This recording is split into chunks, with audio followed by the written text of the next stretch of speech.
할렐루야. 오늘은 사도행전 13장 1절로 3절 말씀에서 하나님께 쓰임받는 사람이라는 제목으로 함께 은혜를 나누고자 합니다. 계속되는 폭염으로 지난주에는 쉴만한 물과 푸른 초장이라는 제목으로, 그리고 이번 주는 이제 지난주에 나누었던 말씀을 계속해서 이어갈까 합니다. 사도행전은 크게 두 단락으로 나눌 수가 있어요. 1장에서 12장, 그리고 오늘 본문의 말씀 13장에서부터 28장, 이렇게 두 단락으로 나누어지게 되는데, 오늘 본문의 말씀 13장부터는 이제 유대인 중심의 기독교 역사가 이방인들에게로 그 포커스가 이제 바뀌게 되는 것을 볼 수가 있습니다.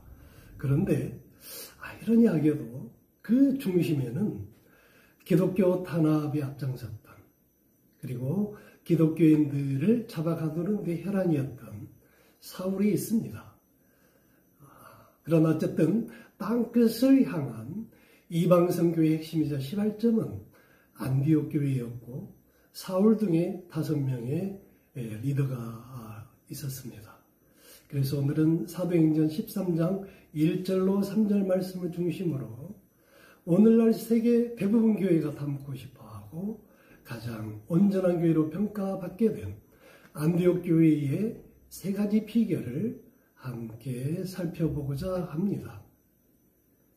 지난 시간에 말씀드렸듯이 안디옥 교회를 이끌었던 5명의 리더들은 바나바, 그리고 니게르 시므온이라는 사람, 그리고 구레네 사람 6.25 분봉왕 헤롯의 이복동생 마나엘, 그리고 사울 등이 있었는데, 이들은 모두가 처지가 전혀 다르고 출신 성분과 사회적 지위 등등 모든 면에서 너무나 다른 사람들임에도 불구하고 그들은 한 팀이 되어서 놀랍게도 안디옥 교회를 너무나 멋지게 이끌어냈습니다.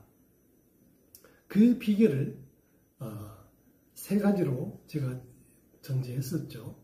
3가지로 이렇게 나누어서 말씀드리려고 하는데, 첫 번째 비결은 그들은 모두가 하나님 말씀으로 하나 되는 믿음의 공동체였습니다. 그들은 말씀에 헌신하고 말씀에 순종하는 사람들이다 보니 다양한 성분, 특성을 지닌 그들이었지만, 그들은 온전한 하나가 되어 하나의 교회를 이끌었던 것입니다. 주님의 말씀으로 하나 되는 공동체 원리는 여러분들에게도 똑같이 적용될 수 있음을 믿으시기 바랍니다. 오직 성경을 통해서 얻은 말씀, 강단에서 선포되는 말씀에 순종하고 그 말씀에 하나 되어 우리의 마음과 우리의 생각을 하나로 모을 수 있게 된다면, 여러분들 모두가 안디옥 교회의 부흥을 이끌었던 그 5명의 리더들과 같은 똑같은 역할을 감당할 수 있으며, 우리 또한 하나 되고 아름다운 믿음의 공동체를 이루어갈 수 있으면 자명한 일이라 하겠습니다. 여러분들 가정도 마찬가지예요. 가족들의 생각이 각자 다를 수 있지만 모두가 하나님 말씀 아래 무릎 꿇고 하나님의 생각을 구하고 하나님의 말씀으로 온 가족의 생각의 방향이 하나 될 수 있는 그러한 가족이 되었을 때, 그 가족은 하나님께 아름답게 쓰임받는 복된 가족이, 복된 가정이 될 줄 믿으시기 바랍니다. 사도행전 12장 24절 말씀에 하나님의 말씀이 흥왕하여 더하더라. 아멘. 하나님의 말씀이 흥왕하여 더하더라. 세상의 말잔치에는 절대 오래갈 수가 없죠. 오래가지도 않습니다.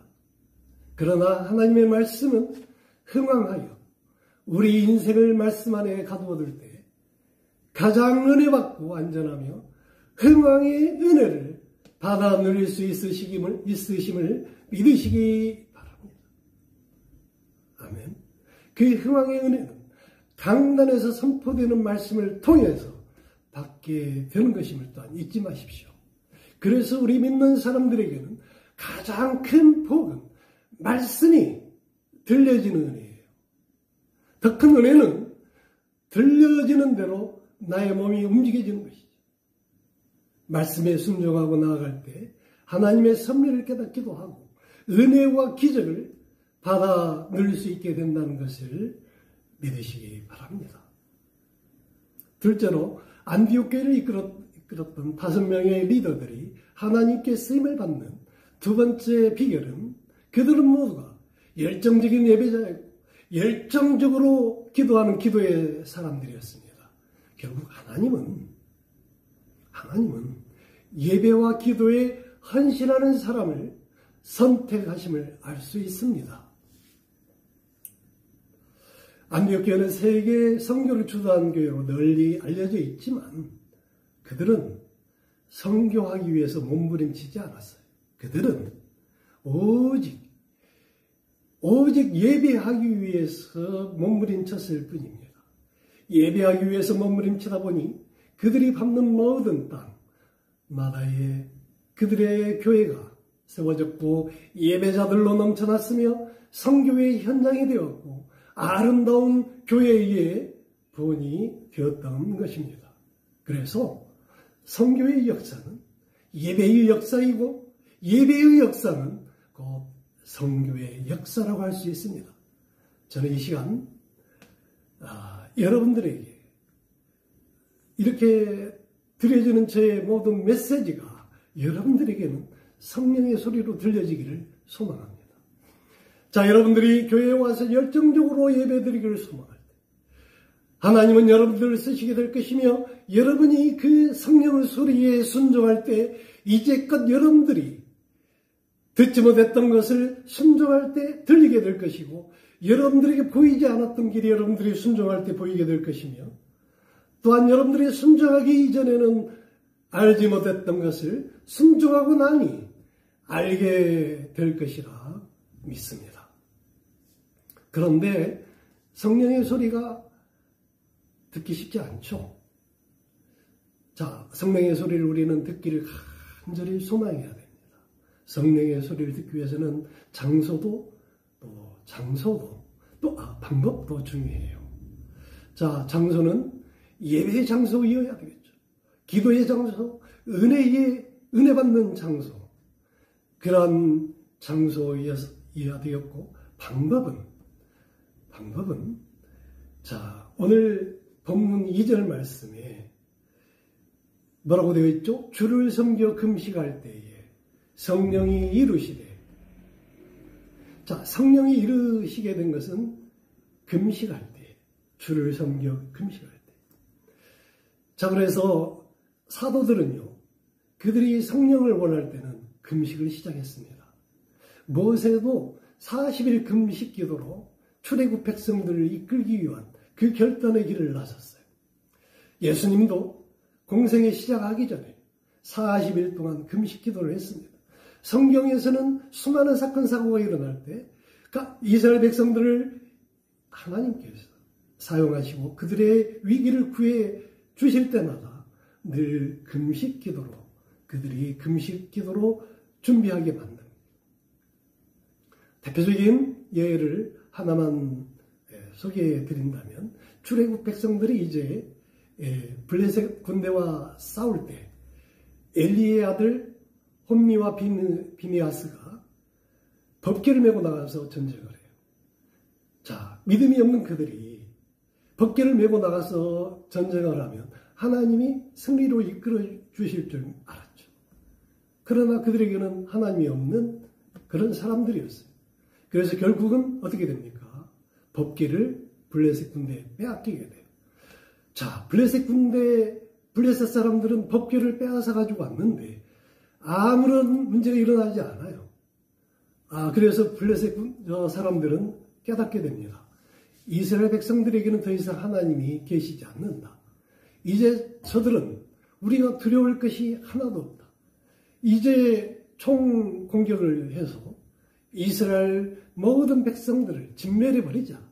라고 이제 계획을 세우고 총 공격에 들어올 때, 자, 이스라엘 백성들이 사무엘에게 달려옵니다. 사무엘에게 살려달라고, 방법을 알려달라고 외치지요. 그랬을 때 사무엘은 그들에게 말합니다. 미스바로 모여라. 그리고 회개하라. 그리고 금식하며 간절히 기도하라. 그렇게 이스라엘 백성들에게 지시하죠. 명령합니다. 그리고 그들은 사무엘이 명령한 대로 따라서 행했고, 결과적으로 하나님은 이스라엘 백성들을 떠났던 하나님은 천둥과 우레로 이스라엘 백성들을 짓밟기 위해 쳐들어오는 블레셋 군대를 전멸했어요. 5명 리더들도 금식으로 성령이 이끄심을 듣게 됩니다. 자, 영적인 어떤 집중과 헌신과 경배의 차원에서는 본질적으로 예배와 금식은 비슷한 의미로 생각을 하고 있습니다. 어떤 학자들은 같은 걸로도 해석을 해요. 왜냐하면 예배는 자신의 모든 것을 비워내고 그 빈자리 빈 심령 가운데 하나님의 은혜를 대신 채우는 의식이라 이렇게 부른 거예요. 또 반면에 금식은 가장 적극적이고 열정적으로 하나님께 올려드릴 수 있는 예배의 형식으로 보는 거예요. 자, 그런데 금식할 때 우리 안에 2가지가 벌어지게 됩니다. 한 가지는 비워지는 것이고 다른 한 가지는 채워지는 것입니다. 금식을 통하여 우리 육체는 비워집니다. 아멘. 우리의 쓴뿌리는 마르게 됩니다. 우리의 죄와 욕망은 힘을 잃습니다. 옛 자아가 소멸이 됩니다.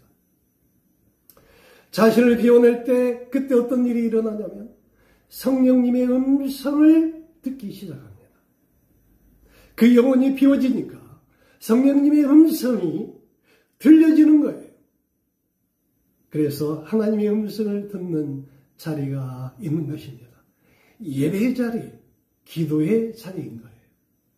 자, 잠시 이제 더운 날씨, 무더위를 쫓기 위해서 자, 우리 무대를 AD 40년, 50년 안디옥 교회 그쪽에서 우리나라로 이동해 오겠습니다. 때는 이제 1998년, 9년, 2000년 또는 2001, 2년쯤으로 이제 와서 자, 우리나라 저쪽 포항으로 자, 여러분들 모시고 잠시 이동을 하겠습니다. 그 당시 포항에 김발래 권사님이라고 계십니다. 제가 섬기던 교회, 오래전에 섬기던 교회 목사님이 예화로 소개한 내용인데 오늘 말씀에 딱 맞는 그런 예화여서 제가 가지고 왔어요. 자, 그 김발래 권사님은 그 시장 그 입구에서 보따리 장수를 하는 자판을 깔고 이렇게 하는 그런 일을 하시는 분이었는데 늘 조금씩 돈을 모아서 적금을 해가지고 100만 원 목돈을 찾는 것을 꿈을 꿨어요. 그래서 100만 원이 이제 채워지면 그 적금을 타게 되면 본인이 하고 싶은 것 3가지가 있었어요. 예쁜 한옥을 입고 구두를 신고 그리고 자기 집에 흑백 TV를 컬러 TV로 바꾸는 것으로 꿈을 이제 희망을 가지고 늘 오가는 길에 그 한옥, 또 오가는 길에 그 신발, 그리고 오가는 길에 그 TV를 보면서 늘 행복했습니다. 드디어 자 1999년 뭐 아니면 2000년쯤 그 100만 원을 찾은 거예요. 그래서 그 100만 원을 들고 당장에 쫓아간 곳이 어디였냐면 한옥집이었죠. 가장 예쁜 한옥, 오가면서 늘 보았던 그 한옥을 꺼내서 이제 입으려고 하니 주인이 깜짝 놀래요. 그 한옥이 얼마나 좋아하냐. 한옥, 한복옷, 미안합니다. 한복옷, 한복. 그 옷이 얼마인 줄 아냐? 얼마인데요? 120만 120만 원, 150만 원. 그래서 한참 눈을 낮춰서 또 저것은 얼마냐고 물었더니 그것도 50만 원, 60만 원, 70만 원 하는 거예요. 100만 원밖에 없는데 한옥 사고 나면 없는 거죠. 그래서 일단 마음을 접어두고 신발부터 사자. 그리고 이제 신발 가게를 향해서 갑니다. 가는 길에 이제 TV를 파는 곳이 있었어요. 그래서 그쪽으로 들어갔네요. 그리고 늘 눈여겨보았던 그 TV를 이제 가격을 묻습니다. 120만 원, 그것도 150만 원, 뭐 200만 원 넘는 것도 있고. 그래서 이제 낙심을 해가지고 이 100만 원을 어떻게 하면 그 세 가지를 다 쓸 수 있을 것인가를 고민하면서 이제 신발 가게를 향해서 갑니다. 가는 길에 그 권사님이 섬기던 교회가 나와요. 그리고 그 교회는 IMF로 인해서 건축 공사가 중단되어 있는, 그래서 이 골조들이 보기 싫게 되어 있는 그 섬기던 교회를 지나가면서 그 권사님에게 성령님의 음성이 들린 것 같아요. 김말래 권사야, 너 그 100만 원 건축헌금으로 드려라. 자기의 전 재산이고 자기의 모든 희망과 꿈이 담겨져 있는 그 목돈을 이제 교회의 건축헌금으로 드리라고 하니 여러분들 같으면 어떻게 했을 거예요? 이 권사님은 즉각 순종합니다. 그리고 담임 목사님을 만나러 가요. 마침 담임 목사님도 자리에 계셨어요. 그리고 권사님한테 이런 얘기 저런 얘기를 다 듣고 나니 그 헌금을 받을 수가 없는 거예요. 그래서 이렇게 헌금을 드리는데 담임 목사님이 정중하게 사양을 합니다. 권사님 소중한데 쓰십시오 라고 이렇게 이제 거절을 하는데 목사님에게도 성령의 음성이 들려요. 누구누구 목사야, 그 돈이 내 돈이냐, 이런 소리를 듣고 목사님이 깜짝 놀라게 되죠. 그리고 무거운 마음으로 그 헌금을 받습니다. 그리고 이제 발길을 돌리고 나가시는 권사님의 뒷모습을 먹먹한 가슴으로 보게 돼요. 그리고 이제 며칠이 지나서 예배 시간에 이제 설교를 하게 되었는데 원고에도 없는 그 권사님의 건축 헌금에 대한 이 설교가 시작이 된 거예요. 설교는 원고에 없는 내용이 선포될 때 성령이 역사하시는 그런 내용인 것임을 여러분들 믿으시기 바랍니다. 이 목사님도 그냥 그 말씀을 꺼내서 이제 다 소상하게 감동의 메시지였잖아요. 그런 내용을 선포하고 나니 예배 시간인데 갑자기 저 뒤에서 어떤 분이 손을 번쩍 들면서 목사님, 제가 칼라 TV 제가 설치해 드리겠습니다. 그랬더니 그 목소리가 끝나자마자 저쪽에서는 목사님, 저는 한옥을, 또 저쪽에서는 저는 신발을, 그게 끝이 아니에요. 어떤 장로님이 목사님, 그 권사님의 남은 여생 생활비는 제가 담당하겠습니다. 자, 이렇게 이제 전개가 되어지면서, 그러면서 어떻게 방향이 흘러가냐면 그 김말래 권사님의 건축헌금 이야기는 많은 사람들에게 깊은 영감과 감동을 주었어요. 그래서 이 헌금이 도화선이 되어서 오랫동안 중단되었던 그 교회의 건축 공사가 다시 시작이 되게 되었고, 처음 계획 세웠던 것보다 훨씬 더 규모 있게, 아름답게, 멋지게 그 교회의 증축 공사가 끝날 수 있도록 이끌었다는 거예요. 할렐루야. 자, 그 권사님의 순종의 힘이, 그리고 성령님의 역사하심의 의미는 이렇게 놀라운 것인데, 그 안디옥 교회의 5명의 리더와 같은 그러한 쓰임을 받는 김말래 권사의 그 순종의 힘을 우리 모두 또한 이 시간 늘 생각하면서 어떻게 하면 성령의 음성을 긴밀하게 들을 수 있고 들었을 때 즉각 순종해야 되는지를 이 시간 함께 우리가 생각을 하면서 다시 무대를 당시 AD 40년 50년 사울의 안디옥 교회 바나바가 이끌고 있는 그 안디옥 교회로 다시 돌아가도록 하겠습니다.